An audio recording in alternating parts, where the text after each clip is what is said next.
Hello everyone, let me introduce myself. My name is Sofi Agustriyani, an English education student with the student's identification number 23212212. I made this video as part of the final project of the critical discourse analysis course. My purpose in making this video is to tell my experience during this course and how the process can shape my understanding in criticizing something, especially in reading news on social media. From this course, I learned that language is not only a means of communication, but it can also show who is powerful and who is not.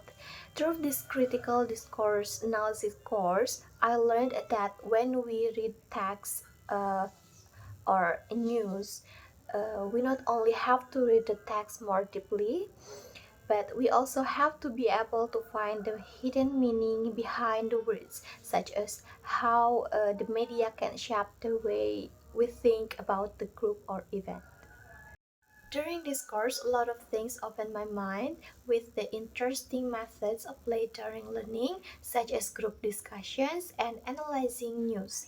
This was also one of the teaching methods that I found most impactful.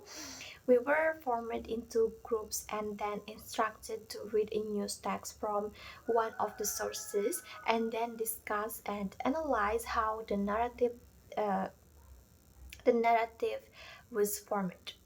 From there, I began to apply a way to filter every information on social media by looking for the meaning of the words in the news or advertisements.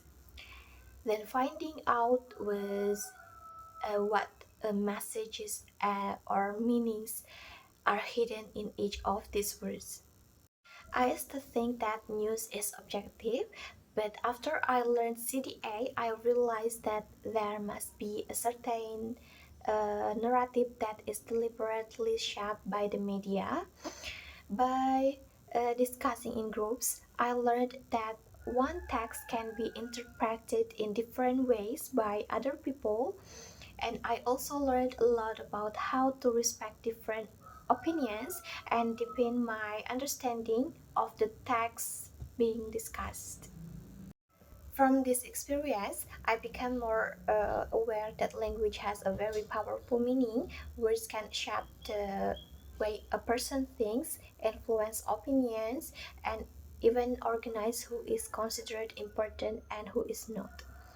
Before I took this course, I thought that reading is only enough if we understand the content, but now I understand that every word also has a hidden meaning.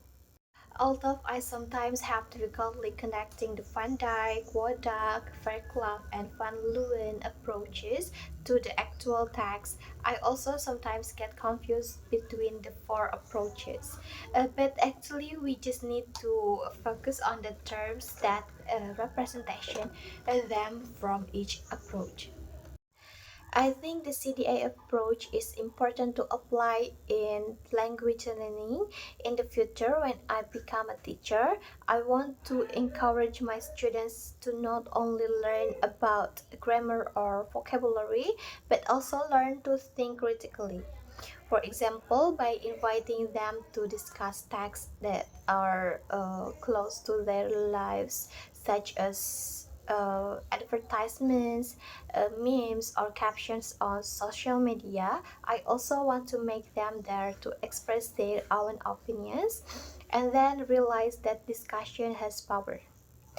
That way, they not only become good language users, but also people who are sensitive to social issues and do not easily believe in information that is not necessarily the truth.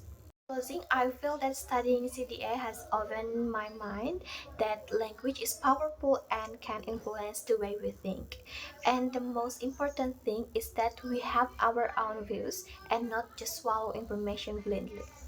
I am very grateful for the opportunity and materials provided by the lectures and discourse. I also hope to continue applying critical approaches in my academic and professional my life. Thank you.